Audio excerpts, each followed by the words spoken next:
Oui, chers frères et sœurs bien-aimés, je vous salue dans le beau et précieux nom de notre Seigneur Jésus-Christ et j'espère que tout le monde se porte bien et chez lui.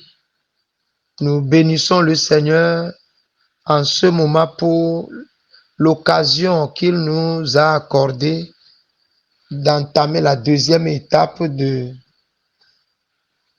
son plan qu'il a conçu pour sauver l'humanité. Nous lui disons merci. Et spécialement cette nuit, nous allons entamer l'enseignement sur le baptême d'eau, qui est donc la deuxième étape du plan du salut. N'oublie pas que nous le disons que notre verset de base s'est tenu ou bien se soutient par l'évangile selon Jean chapitre 3 et du verset 3 au verset 5. Donc nous lisons. Jésus lui répondit, en vérité, je te le dis, si un homme ne naît de nouveau, il ne peut voir le royaume de Dieu. Nicodème lui dit, comment un homme peut-il naître quand il est vieux? Peut-il rentrer dans le sein de sa mère et naître? Jésus lui répondit, en vérité, je te le dis, si un homme ne naît d'eau et d'esprit, il ne peut entrer dans le royaume de Dieu. Amen. Vous allez faire un avec nous, nous allons prier. Père 3 fois saint, Père céleste, Père éternel, Dieu de toute chair, je t'implore en ce moment, pendant que tu nous as accordé cette occasion de partager la vérité de ta parole avec tes enfants, avec ton peuple ici présent, je demande que l'esprit que tu nous as promis pour nous enseigner, pour nous expliquer, nous faire comprendre les profondeurs de ta parole, puisse nous être donné, Saint-Père, en ce moment.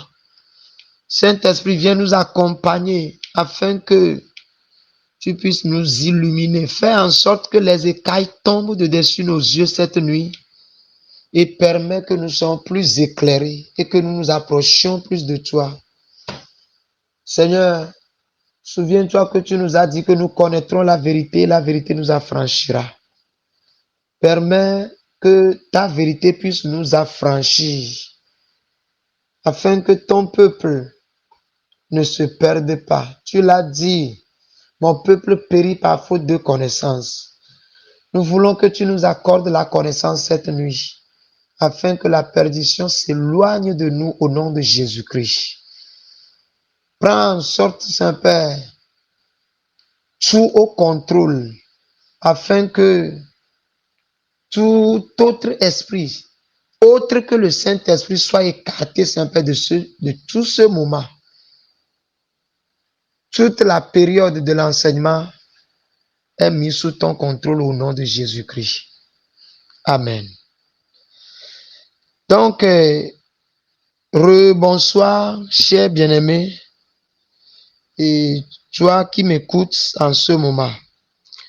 Nous avons commencé par décliner le plan du salut en démontrant et à travers l'introduction que l'homme a couru un danger qui, le plus grand danger est la perte de son âme dans la géhenne, dans les temps ardents de feu et de soufre, dans le feu éternel, en enfer, tous les noms qu'on peut donner à cet endroit horrible,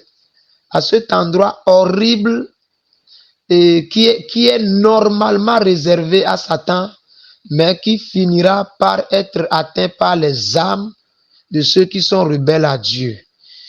Et nous avons compris par la suite, c'est-à-dire par le tout premier pas, c'est-à-dire la toute première étape, que pour éviter ce danger qu'est l'enfer, c'est qu'il faut accepter de prendre le chemin, venir sur le chemin que Dieu a tracé pour que l'homme n'aboutisse pas dans ce danger. Et si l'homme a accepté, l'homme s'est mis d'accord et a accepté de marcher avec Dieu, alors facilement il sera sauvé, parce que Dieu même prendra les choses en compte en se basant sur lui, son accord, et sur ses déclarations. Dieu prendra les choses en marche jusqu'à s'assurer que le salut de la personne soit totalement accompli. Alors, le tout premier pas, c'est-à-dire la toute première étape qui fait donc la première partie de cet enseignement, est de recevoir le Seigneur Jésus-Christ comme son seul sauveur et Seigneur personnel, qui est la toute première étape. Donc aujourd'hui, nous allons entamer la deuxième étape. Et la deuxième étape, après que quelqu'un reçoit le Seigneur Jésus comme son sauveur et son Seigneur personnel, le pas suivant qu'il doit se battre pour faire, c'est de recevoir le baptême d'eau. Mais en quoi consiste le baptême d'eau? Nous allons expliquer le baptême d'eau d'abord en nous focalisant sur le baptême. Le baptême veut dire immerger quelqu'un, plonger quelqu'un ou mettre quelqu'un sous. Et en réalité, l'explication que nous donnons au baptême est une explication biblique et non du dictionnaire général. C'est vrai, en vous donnant cette explication, je n'ai pas consulté même le dictionnaire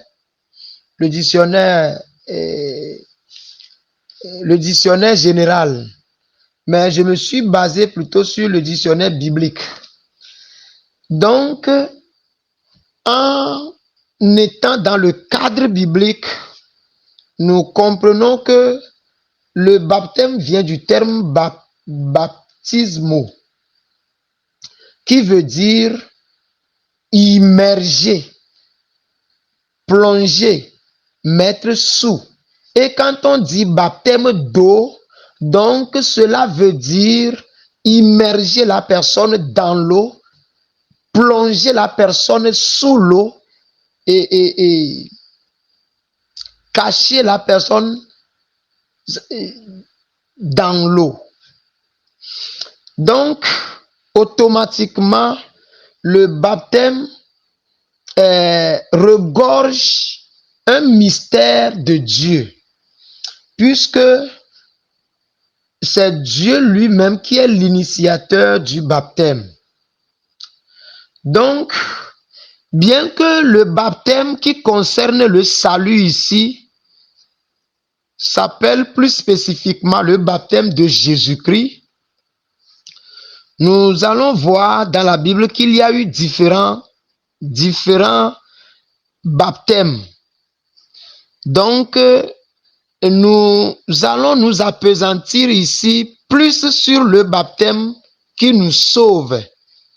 Parce que malgré tous ces baptêmes qui se trouvent dans la Bible, il n'y a qu'un seul aujourd'hui qui est susceptible d'être, c'est-à-dire de participer au salut de l'homme, de jouer une partie, une responsabilité dans le plan du salut de l'homme. C'est de ça que nous parlons en donnant son nom comme quoi le baptême de Jésus-Christ. Mais si vous le permettez, nous allons juste un peu toucher le fait que il y a eu plusieurs baptêmes dans la Bible. Et dans la Bible, on a eu un premier baptême qu'on appelle le baptême de Noé. Et on a eu un second baptême qu'on appelle le baptême de Moïse. Tous ces deux baptêmes ont été des baptêmes de l'Ancien Testament. Et ces baptêmes ont été initiés par Dieu lui-même. Et sans demander un avis à l'homme, sans soumettre l'homme à une quelconque responsabilité que ce soit. Donc, l'initiative venait de Dieu lui-même pour baptiser l'homme. Donc, ces deux baptêmes ont été des baptêmes officieux du fait que Dieu n'avait pas déclaré ça officiellement à son peuple comme quoi je vais vous baptiser. Non. Et aussi, Dieu le faisait à son peuple de façon collective, c'est-à-dire ce n'est pas un baptême qu'il avait fait individuellement à son peuple.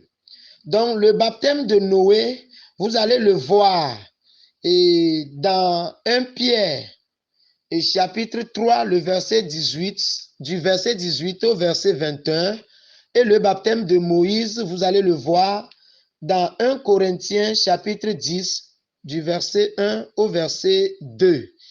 Donc, si nous devons expliquer un peu le baptême de Noé, ou bien nous devons en parler un peu, c'est par le déluge que ce baptême a été fait. Le baptême de Noé a été fait par le déluge. Donc, vous comprenez que Dieu avait voulu détruire le monde et le peuple qui devait être sauvé a été sauvé dans l'arche en étant plongé dans l'eau, selon la définition. C'est-à-dire que l'arche était sur l'eau, il y a des eaux qui sortaient de la terre et il y a de l'eau qui tombait, la pluie qui tombait aussi d'en haut, et donc l'arche était dans l'eau. C'est comme l'eau des cieux et l'eau d'en bas ont fait en sorte que l'arche qui contenait les 8 personnes, c'est-à-dire Noé et ses 7 membres de famille, c'est-à-dire sa femme, ses 3 fils et leurs 3 femmes, qui font en tuer pour tous 8 personnes qui ont été sauvées. Ils étaient dans l'arche et l'arche était dans l'eau. L'arche était plongée dans l'eau. Donc, c'est ça qui a été le premier baptême, mais c'est longtemps après que Dieu a donné la révélation aux apôtres de nous démontrer que cela, c'était un baptême que Dieu avait fait pour démontrer qu'il avait détruit le monde. Et ceux qui ont été sauvés, ce sont ceux-là qui ont été baptisés, savoir les 8 personnes. Donc, vous allez voir ça dans 1 Pierre, chapitre 3, du verset 18 au verset 21. Et maintenant, le baptême de Moïse, c'est le baptême qui a eu lieu aussi à travers la traversée de la mer Rouge, n'est-ce pas? La traversée de la mer Rouge. Et comment cela aussi s'est fait pour parler d'être plongé dans l'eau, d'être immergé. C'est-à-dire que Dieu a fendu la mer Rouge en deux et une partie faisait comme une montagne, l'autre partie aussi faisait comme une montagne. Donc, ils ont traversé cette mer à sec. Mais au-dessus d'eux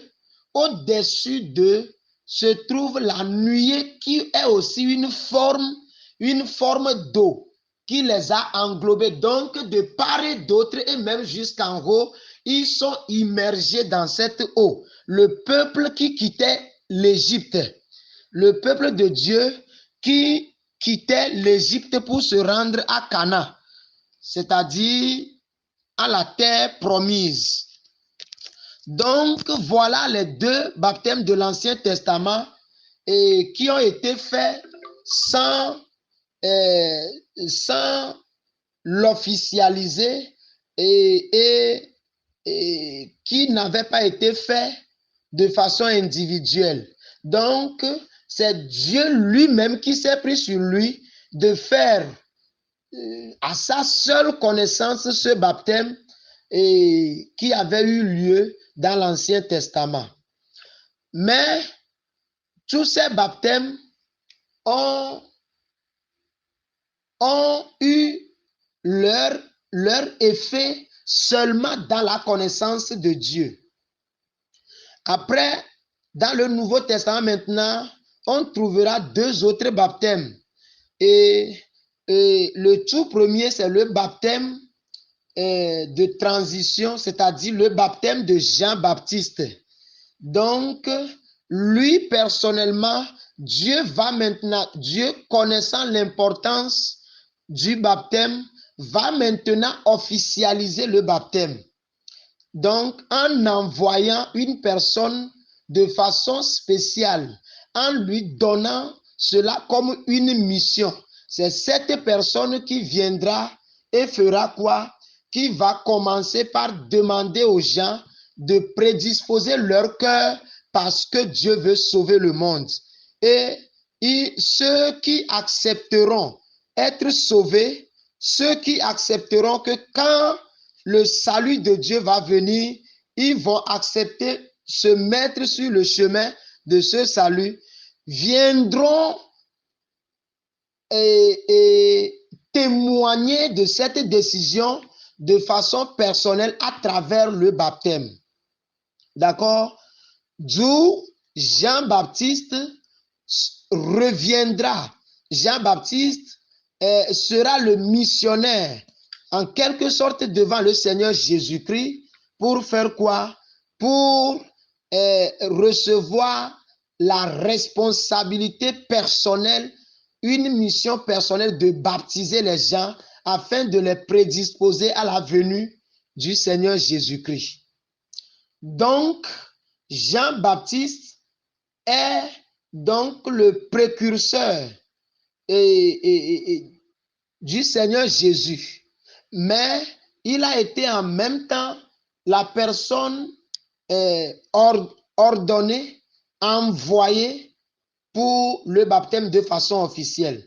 Donc, quand il est venu, il va maintenant annoncer parmi les peuples que il faut que vous vous baptisiez, sinon vous ne pouvez pas bénéficier du plan de salut que Dieu a fait.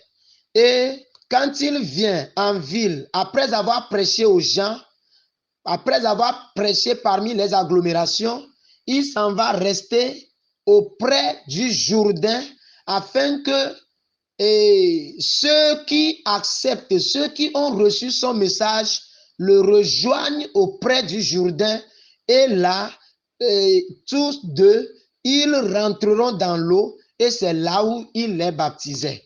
Donc, cette fois-ci, à partir de Jean-Baptiste, le baptême devient maintenant un acte officiel. Et ce n'est plus un acte officieux. Ça devient un acte officiel. La seconde caractéristique est que ce n'est plus un acte collectif, mais c'est devenu un acte individuel. Parce qu'à partir de Jean-Baptiste, Dieu n'a plus voulu obliger quelqu'un à quelque chose, mais la décision d'être baptisé doit provenir maintenant de l'individu. Le libre arbitre de chacun doit être mis à l'épreuve. C'est ainsi que le salut devient une décision c'est-à-dire de chaque personne. N'oublions pas que le Seigneur Jésus a dit, comme nous venons de le lire au début de cet enseignement, il a dit à Nicodème que si on ne naît d'eau et d'esprit, on ne peut hériter le royaume de Dieu. Donc, nous devons comprendre par là que naître d'eau voudra dire aller se faire baptiser. Donc, nous allons comprendre dès lors que quand Jean-Baptiste est allé rester auprès du Jourdain, alors qu'est-ce qui se passe? Les gens qui ont décidé à partir de sa prédication, les gens qui décident finalement de se faire baptiser pour attendre la venue du Seigneur Jésus-Christ, bien que Jésus était déjà né, mais comme sa mission n'avait pas encore commencé, comme son ministère n'avait pas encore débuté, on suppose que Jésus n'était pas encore révélé. Donc, c'est Jean qui continuait sa mission. Donc, attendant que Jésus soit révélé dans sa mission, ceux qui attendaient que le salut, c'est-à-dire Jésus-Christ arrive, vont, c'est-à-dire, et qui sont prêts à suivre Jésus quand il viendra, vont auprès de Jean-Baptiste et confessent leurs péchés afin qu'ils soient baptisés. Et quand ils se baptisent, ils retournent en ville et ils changent de vie maintenant. Voilà le rôle du baptême de Jean-Baptiste aussi, qui est donc le troisième baptême, ou bien le troisième type ou troisième catégorie de baptême qui eut lieu dans la Bible. Donc, nous pouvons voir le baptême de Jean-Baptiste dans ces différents endroits, savoir Matthieu chapitre 3, le verset 6, le verset 11 et le verset 13. Matthieu chapitre 3, verset 6, 11, 13. On peut le voir également dans Luc chapitre 7, verset 29 et 30. On peut toujours le voir dans Jean chapitre 1, verset 31 et le verset 33. Luc 7, 29, 30, Jean 1, 31 et 33. Voilà donc le troisième baptême qui eut lieu dans la Bible. Et vient maintenant le quatrième baptême qui est le dernier baptême. Donc, ce dernier baptême est donc le baptême de Jésus-Christ. Donc, c'est de ce baptême que nous allons parler de façon approfondie dans notre enseignement. Puisque les baptêmes anciens, juste quand le Seigneur Jésus est arrivé, automatiquement, Jésus a pris la relève du baptême d'eau jusqu'au baptême de l'Esprit. Jésus a pris la relève et il l'a annoncé, c'est-à-dire lui aussi, il a donné l'ordre qu'on commence par baptiser ses disciples. Il leur a donné l'ordre de commencer par baptiser. Donc, le baptême du salut dans le Nouveau Testament, le baptême qui participe au plan du salut est donc le baptême de Jésus-Christ. Donc, pour ce qui concerne le baptême de Jésus-Christ, nous allons voir cela dans Matthieu chapitre 28, le verset 19, Marc chapitre 16, le verset 16, Marc chapitre 16, verset 16, Actes chapitre 2, verset 38, Actes chapitre 8, verset 16 et 36 à 38, et Acte 19, verset 4 à 5, et Acte 22, verset 16. Voilà tous les endroits qui ont touché au baptême de Jésus-Christ qu'on fait au nom de Jésus-Christ. Amen. Donc, voilà un peu de façon introductive, bien sûr, de façon introductive, le baptême de c'est-à-dire comment recevoir le baptême ou bien l'enseignement sur le baptême. Donc, chers frères et sœurs, quelle est la signification du baptême? D'ailleurs, les baptêmes que Dieu lui-même avait faits, quelles sont leurs significations? Et le baptême que Jean-Baptiste a fait, quelle est sa signification? Le baptême que Dieu a fait à travers Noé, à travers Moïse et à travers Jean-Baptiste, quelle différence y a-t-il entre ces baptêmes? Et quelle signification y a-t-il de ces baptêmes? La compréhension est la même avec le baptême de Jésus-Christ, ou bien il y a eu d'évolution dans l'évolution des différents types de baptêmes. Pourquoi aujourd'hui le baptême de Jésus-Christ est le seul baptême qui est de règle pour le salut de quelqu'un? Tout ça là, j'espère que nous allons le voir dans la suite. S'il plaît à Dieu, on le verra peut-être demain, ou si on n'a pas pu le voir demain, alors lundi, on peut le voir. Mais pour les questions par rapport au baptême, j'aurais vivement souhaité que vous vous patientez, que nous finissons aussi cette étape sur le baptême d'abord, avant que s'il y ait des questions, qu'on la pose. Parce qu'il y a beaucoup de questions que je venais de poser, qu'on doit répondre dans la suite de l'enseignement. C'est dans tout ça là aussi qu'on doit voir. Est-ce qu'il faut faire est-ce qu'on peut faire un rebaptême? Est-ce qu'on peut se rebaptiser? Et donc tout ça là, nous allons le voir dans la suite de cet enseignement. Donc que le Seigneur nous bénisse. Et cette nuit, mon portable, compte tenu du déchargement de sa batterie, a déconné un peu, si bien que l'enseignement n'a pas été un enseignement continuel, mais plutôt un enseignement découpé en deux parties. Recevez-le moi comme ça. Je pense que cela permettra aussi de suivre de façon apartée, mais que le Seigneur vous accorde de le suivre ensemble en même temps pour que la compréhension soit toujours ensemble. Donc, la suite de notre enseignement va nous donner la lumière sur beaucoup de ces questions que nous venons de poser. Que le Seigneur vous bénisse. Vous venez d'écouter la voix de votre serviteur, de votre frère, et le frère Frédéric Hérédi Kodjovi. Que le Seigneur vous bénisse. Bonne nuit. Père, merci beaucoup et nous te rendons toute la grâce. Nous te rendons toute la gloire. Permets que ce début, oui, d'enseignement sur le baptême puisse nous amener à nous asseoir afin de comprendre vraiment la suite de l'enseignement. Merci au nom de Jésus-Christ. Amen. Ok, allez, bonne nuit à chacun et que le Seigneur, par son esprit, garde chacun au nom de Jésus-Christ. Amen.